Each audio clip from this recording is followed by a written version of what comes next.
It's June 5th, 1833, and another remarkable event is about to be uncovered by Arion, Rebecca, and Olly, the Retrospectors.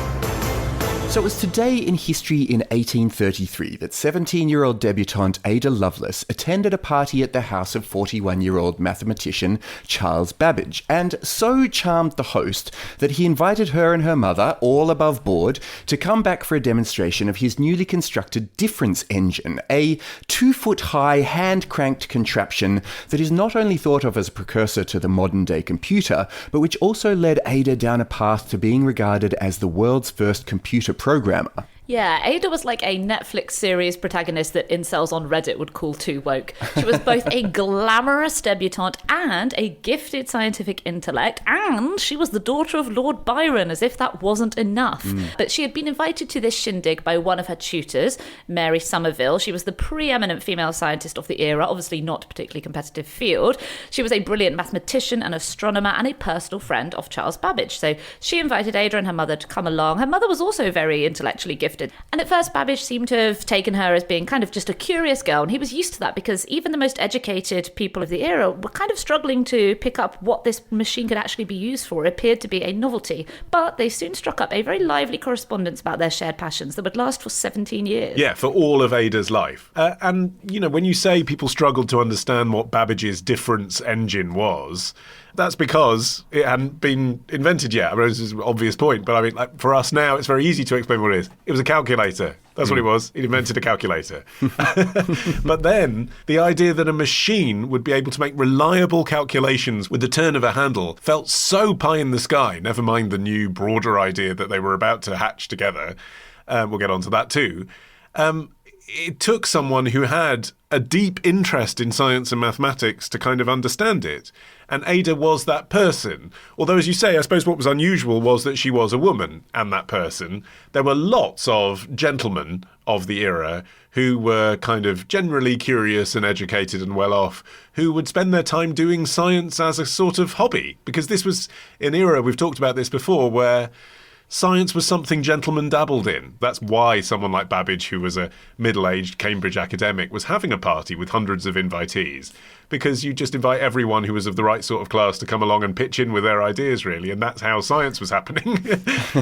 So what was unusual was that Ada, age 17, as a woman, was able to play that game. Like we were saying, people found it hard to conceptualize what the difference engine could be used for. It's like, we can look back and say it was a precursor to the computer, but obviously they did not know that that was coming. They couldn't describe it in those terms. And even Babbage himself didn't really understand the full scope of what something like this, and the analytical engine, which was his follow-up, we'll get into that. He also struggled to not just conceptualize what they could be useful, but also to market it. What he really needed was somebody like Ada, who was very charming, very charismatic. You know, Babbage was kind of like your stereotypical cranky Don. He needed somebody who could really inspire people with how these very highbrow, very abstract concepts could actually be applied in the real world. And that's what she was very good at. Yeah, because from birth, basically, she was the kind of person who'd get into any party because she was the daughter of Lord Byron. Although, actually, she never knew him because he buggered off to Greece by that point and never came back. He did mention her in one of his poems. But she was brought up by her mother, who, as we were saying, also had this huge scientific interest. Byron had called Annabella, her mother, the princess of parallelograms. And she had hothoused Ada in every scientific and mathematical interest, all of the classic subjects, etc.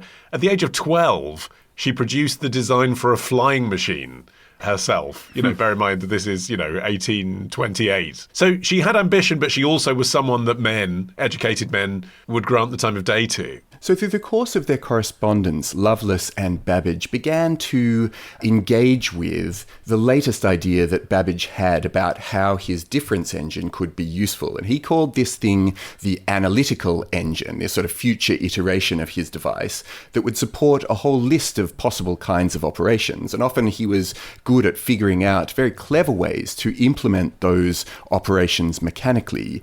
And so she became kind of his foil, or more, I suppose you could almost call it a muse in some sense. She was helping him to land his ideas in a way that was more clear, even to the person himself. You know, he was kind of finding out ways that the analytical engine could be useful through his correspondence with Lovelace. Yeah, she saw herself as doing what we might call science communications now. She called it poetical science, you know, creating an image that could live in people's minds, even if they weren't particularly scientifically minded themselves. I mean, he had a very crabby, grudge-holding personality, and in one letter, she laid out a plan to make the analytical engine a reality in which she would essentially do the public-facing side of the project, because as you mentioned, the difference engine had relied on government grants. So if you can't sell government representatives on the idea, they're not going to keep funding the project. And he would stick to the math side. He turned the idea down. He didn't want to go into business together to that extent, but he remained very grateful to her. He called her my dear and much admired interpreter in one letter. So he really did understand what she was doing for the project. And he signed off one letter as your faithful slave. He had a lot of gratitude for what she was putting into the project from her side. And it's all the more remarkable given that so much had changed over this, 17-year correspondence. They met, she was a teenage debutante, but by this point she was a married mother. She had 3 children with her husband, William King, who was another aristocrat who had a passionate interest in science. He would later become the Earl of Lovelace, and that was then she became styled as Ada, Countess of Lovelace. Until this, she'd been Ada Milbank, or Ada Byron, as she was being referred to. And as well as having 3 children, she also managed to fit in a series of extramarital flings and a gambling problem, proving that women really can have it all. This is the thing, isn't it? I think looking back, and she's been much celebrated in the 21st century because women in STEM subjects, frankly, have been looking back through history and saying who was the first. And, I don't mean to disparage that in any way at all, but if you look at her biography in the round, I sort of think her correspondence with Babbage was her thing. Like, that was the thing she was really proud of. That was the thing where she was able to exercise her intellectual curiosity.